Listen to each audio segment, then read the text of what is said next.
Hello everyone, welcome to అనలిసిక్ tutor. So this side Jatin. So ఈరోజు వీడియోలో మనం అయితే గవర్నమెంట్ ఆఫ్ తెలంగాణ నుండి మనకు ఒక నోటిఫికేషన్ అయితే వచ్చింది. సో ఎవరైతే స్టాఫ్ నర్స్ ఉంటారో వాళ్ళని రిక్రూట్మెంట్ చేసుకోవడానికి మనకు నోటిఫికేషన్ అయితే వచ్చింది. సో ఆ నోటిఫికేషన్ ఏందని చూద్దాం. సో ఈ నోటిఫికేషన్ అనేది మనకి medical and health services recruitment board నుండి అయితే వచ్చింది. సో ఏంది నోటిఫికేషన్, సో రిక్రూట్మెంట్ ఎట్లుందని చెప్పి సో డీటెయిల్గా తెలుసుకోవడానికి అయితే ట్రై చేద్దాం. So without any light we're going to start our video. So applications ఎవరైతే చేసుకుందాం అనుకుంటారో వాళ్ళు పక్కా క్వాలిఫై అయి ఉండాలి.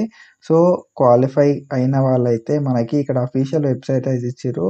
సో mhsrb.telangana.gov.in అని చెప్పి సో అక్కడ మనకి సో ఎన్ని వేరియస్ డిపార్ట్మెంట్స్లో నర్సింగ్ ఆఫీసర్ వేకెన్సీస్ ఉన్నాయని చెప్పి మనకి ఇన్ డీటెయిల్గా ఉంటుంది. సో మనం ఇంపార్టెంట్ డేట్స్కి వచ్చేసరికి ఇంపార్టెంట్ డేట్స్ లోపల మనకి సో అప్లికేషన్ స్టార్ట్ అనేది 28 సెప్టెంబర్ 2024లో స్టార్ట్ అవుతుంది. అండ్ మనకి అప్లికేషన్ అనేది సో 14th అక్టోబర్ 2024లో అయితే ఎండ్ అయిపోతుంది. సో ఇక్కడ 23 అని పడ్డది. సో ఇది మేబీ మిస్టేక్ కావచ్చు. అండ్ అప్లికేషన్స్ అనేది మనం సబ్మిట్ చేసినాక ఎడిట్ చేసుకోవచ్చు అంటే సో ఎప్పుడైతే నువ్వు అప్లికేషన్స్ అన్ని సబ్మిట్ చేస్తావు, సబ్మిట్ చేసిన తర్వాత ఒక 2 డేస్కి మనకి ఎడిట్ ఆప్షన్ అనేది ఇస్తుంది. So 16th and 17th of October రోజు అయితే మనకి అప్లికేషన్స్ ఎడిట్ చేసుకోవడానికి అయితే ఛాన్స్ ఉంటుంది. సో అప్లికేషన్స్ అయిపోయిన తర్వాత మనకి ఎగ్జామ్ ఎప్పుడు ఉంటుంది అంటే సో ఎగ్జామ్ వచ్చేసి 17th నవంబర్ అయితే మనకి ఎగ్జామ్ ఉంటుంది 2024లో. So this is about the examination.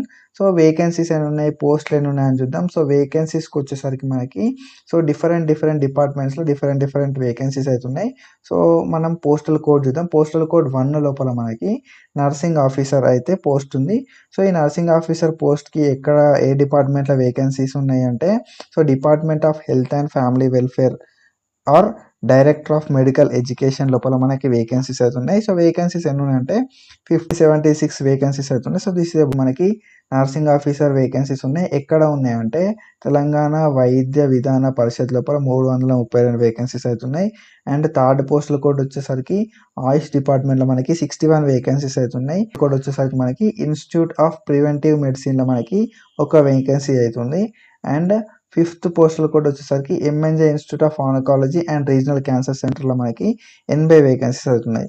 So మన వేకెన్సీస్ 2050 వేకెన్సీస్ అవుతున్నాయి. సో ఇంకా డీటెయిల్గా నీకు వేకెన్సీస్ గురించి కావాలంటే అనెక్జర్ 1 లోపల ఉందని చెప్పి మనకి ఇక్కడ ఇచ్చారు. సో మనకి ఇక్కడ పే స్కేల్ వచ్చేసరికి 36,000 to 1 lakh వరకు అయితే పే స్కేల్ ఉండే ఛాన్స్ అయితే ఉంటుంది. సో ఇక్కడ మనకి ఇంకొకటి 2.3లో ఏం మెన్షన్ చేశారంటే సో నెంబర్ ఆఫ్ వేకెన్సీస్ ఏవైతే ఉన్నాయో సో నెంబర్ ఆఫ్ వేకెన్సీస్ అనేది నీకు రిజల్ట్ వచ్చే వరకు తగ్గొచ్చు ఆర్ పెరగొచ్చు అని చెప్పి మనకి ఇక్కడైతే మెన్షన్ చేశారు. So this is about the number of vacancies. So when it comes to the selection process వచ్చేసరికి మనకైతే 100 పాయింట్స్ అయితే ఉంటాయి. సో ఈ 100 పాయింట్స్ మీద మనకి సెలెక్షన్ ప్రాసెస్ అయితే చేస్తారు. సో మనకి ఎగ్జామ్ అయితే ఉంటుంది, computer based test. So computer based టెస్ట్లో మనకి 80 మార్క్స్కి ఎగ్జామ్ అయితే పెడతారు. సో ఎగ్జామ్లో ఎన్ని మార్క్స్ వచ్చినాయి అని చెప్పి మనకైతే రిటర్న్ ఎగ్జామ్ అయితే ఏదైతే ఉందో సో కంప్యూటర్ బేస్డ్ టెస్ట్ ఏదైతే ఉందో దీనిలో మల్టిపుల్ చాయిస్ క్వశ్చన్స్ అయితే ఉంటాయి. సో ఒక్క క్వశ్చన్కి ఒక మార్క్ అనేది ఉంటుంది. సో 80 మార్క్స్ అయితే మనకు ఉంటాయి. సో 80 మార్క్స్ని పర్సెంట్ లాగా కన్వర్ట్ చేస్తారు. ఆఫ్టర్ దట్ మనకి ఇంకా 20 మార్క్స్ ఎట్లా ఉంటాయంటే సో ఎవరైతే స్టేట్ గవర్నమెంట్ హాస్పిటల్స్లో, ఇన్స్టిట్యూషన్స్లో ఆర్ కాంట్రాక్ట్ బేసిస్లో అవుట్సోర్సింగ్లో పనిచేస్తారో వాళ్ళకి ఈ మిగతా 20 పాయింట్స్ అనేది ఇస్తారు అన్నట్టు. సో ఈ 20 పాయింట్స్ అనేది మ్యాక్సిమం మనకి 80 పాయింట్స్ ఏమో పర్సెంటేజ్ లాగా ఇస్తారు. అండ్ 20 పాయింట్స్ ఏవైతే ఉన్నాయో సో సర్వీస్ చేసినందుకు అయితే ఇస్తారు in state government hospitals, institutions or contract basis. ఓకేనా. సో ఇక్కడ చూసుకుందాం ఈ పాయింట్స్ ఎట్లా మనకి ఇస్తారని చెప్పి. సో 2.5 పాయింట్స్ అనేది మనకి ఇస్తారు ఎప్పుడైతే మనం 6 months ఆఫ్ సర్వీస్ చేస్తామో ట్రైబల్ ఏరియాస్ లోపల. అండ్ 2 పాయింట్స్ ఎప్పుడైతే ఇస్తారంటే మనకి 6 months మనం నార్మల్గా ట్రైబల్ ఏరియా కాకుండా వేరే ఏరియాస్లో వేసినప్పుడు మనకి 2 పాయింట్స్ అయితే ఇస్తారు. అండ్ ఆఫ్టర్ దట్ మనకి ఈ పాయింట్స్ అనేది 6 months కంప్లీట్ చేసినప్పుడు మాత్రమే యాడ్ అవుతాయి. సో 6 months లోపు అయితే యాడ్ అయ్యావు. సో ఫర్ ఎవ్రీ 6 monthsకి మనకి 2 to 2.5 పాయింట్స్ అయితే యాడ్ అవుతాయి depending upon the area. So ఈ పాయింట్స్ అనేవి మనకి ఎట్లా యాడ్ అవుతాయి అంటే సో స్టేట్ గవర్నమెంట్లో మనం వర్క్ చేసినప్పుడు మనకి సర్టిఫికేట్ అయితే ఇష్యూ చేస్తారు. సో ఆ సర్టిఫికేట్ ఎట్లుండాలి అని చెప్పి మనకి అనెక్జర్ 2 లోపల అయితే మెన్షన్ చేశారు.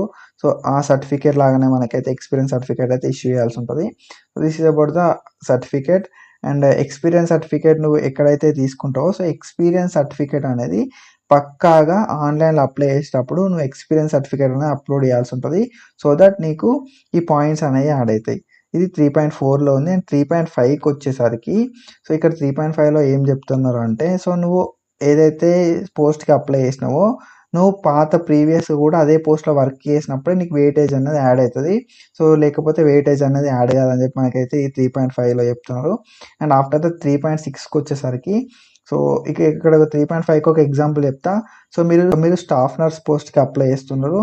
బట్ అంతకు ముందుకైతే మీరు కాంట్రాక్ట్ బేసిస్‌లో ఏఎన్ఎం లాగా వర్క్ చేసారు. సో మీకు స్టాఫ్ నర్స్ పోస్ట్‌కి అప్లై చేసారు కాబట్టి స్టాఫ్ నర్స్ పోస్ట్ ఎక్స్పీరియన్స్ మీకు ఉంటేనే మీకైతే ఈ వెయిటేజ్ అనేది యాడ్ అవుతుంది.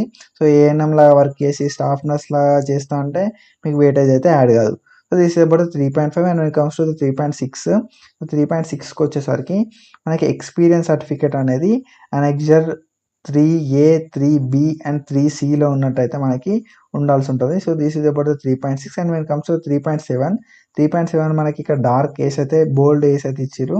సో ఏంది 3.7 అంటే సో ఎక్స్పీరియన్స్ సర్టిఫికేట్స్ ఇష్యూ చేసిర్రో అవి so annexure B and C లాగా ఉండాలి. సో దానికి లాగా లేని సిచ్యువేషన్లో ఈ ఎక్స్పీరియన్స్ సర్టిఫికేట్ అయితే కన్సిడర్ అయితే చేయరు. సో నోటిఫికేషన్ నెంబర్ 3/22లో అయితే మెన్షన్ చేసిర్రు. సో ఒకవేళ ఇద్దరు అప్లికెంట్స్కి సేమ్ మార్క్స్ వస్తే ఏం చేస్తారంటే ఒకవేళ ఎవరికైతే ఎక్కువ ఏజ్ ఉంటుందో వాళ్ళకైతే ఇవ్వడానికి ఛాన్స్ ఉంటుంది. And when it comes to the same date of birth వాళ్ళకు ఎవరికైతే సేమ్ డేట్ ఆఫ్ బర్త్ ఉంటుందో అట్లాంటి సిచ్యువేషన్లో ఎవరికైతే ఎక్కువ పర్సంటేజ్ ఉంటుందో క్వాలిఫైయింగ్ ఎగ్జామినేషన్లో వాళ్ళని అయితే కన్సిడర్ చేసుకుంటారు. So this is about the selection process. Merit list వచ్చేసరికి మనకు బోర్డు వెబ్సైట్లో అయితే ఉంటుంది. సో మనకి ఏమేమి సర్టిఫికేట్స్ ఉండాలి అంటే సో అప్లై చేసే సిచ్యువేషన్లో మనకి అప్లై చేసే టైం లోపల ఆధార్ కార్డు ఉండాలి, SSC or 10th class certificate అని ఉండదు. So for date of birth proof GNM are BSc certificate అయితే ఉండాల్సి ఉంటుంది. ఆఫ్టర్ దట్ మనకి Telangana nursing counselling registration certificate అయితే ఉండాల్సి ఉంటుంది. ఆఫ్టర్ దట్ ఎక్స్పీరియన్స్ సర్టిఫికేట్ అయితే ఉండాల్సి ఉంటుంది ఒకవేళ నువ్వు కాంట్రాక్ట్ బేసిస్లో అవుట్సోర్సింగ్లో వేసిన సిచ్యువేషన్లో, ఓకేనా. సో ఒకవేళ అప్లికేబుల్ అయితే మాత్రమే. అండ్ స్టడీ సర్టిఫికేట్ అనేది లోకల్ స్టేటస్ని క్లెయిమ్ చేసుకోవడానికి స్టడీ సర్టిఫికేట్ ఉండాలి 1 to 7th క్లాస్ వరకు. And when it comes to the persons who don't even study so అయితే ఓపెన్లో కంప్లీట్ చేస్తారో అట్లాంటి వాళ్ళకి సో రెసిడెన్స్ సర్టిఫికేట్ అని ఉంటుంది. సో రెసిడెన్స్ సర్టిఫికేట్ అనేది లోకల్ స్టేటస్ని క్లెయిమ్ చేయడానికి మనం అయితే ప్రొవైడ్ చేయాల్సి ఉంటుంది. ఆఫ్టర్ దట్ కమ్యూనిటీ సర్టిఫికేట్ అనేది ఎస్సీ, ఎస్టీ, బీసీ వాళ్ళు ఎవరైతే ఉంటారో అప్లికేబుల్ అయిన వాళ్ళకి సో ఈ కమ్యూనిటీ సర్టిఫికేట్ అయితే ప్రొవైడ్ చేయాల్సి ఉంటుంది. So which is issued by Telangana government. So latest non creamy layer certificate అనేది మనకి బీసీస్ అయిన సిచ్యువేషన్లో అయితే ప్రొవైడ్ చేయాల్సి ఉంటుంది. So which is in annexure 4A. And latest income and assets certificate అయితే ప్రొవైడ్ చేయాల్సి ఉంటుంది for claiming the EWS reservation. So ఇది మనకి అనెక్సర్ 4Bలో అయితే మెన్షన్ చేసారు.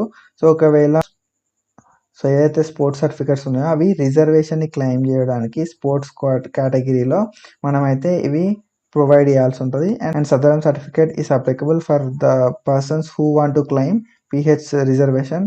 అండ్ ఎవరైతే సర్వీస్ సర్టిఫికేట్ ఉంటుందో ఎన్సీసీ ఇన్స్ట్రక్టర్గా ఏజ్ రిలాక్సేషన్ కోసం అయితే మనం ప్రొవైడ్ చేయాల్సి ఉంటుంది. సో సర్వీస్ సర్టిఫికేట్ ఎవరైతే అప్లికెంట్స్ ఇన్ సర్వీస్లో ఉంటారో వాళ్ళు ఏజ్ రిలాక్సేషన్ కోసం అయితే ప్రొవైడ్ చేయాల్సి ఉంటుంది.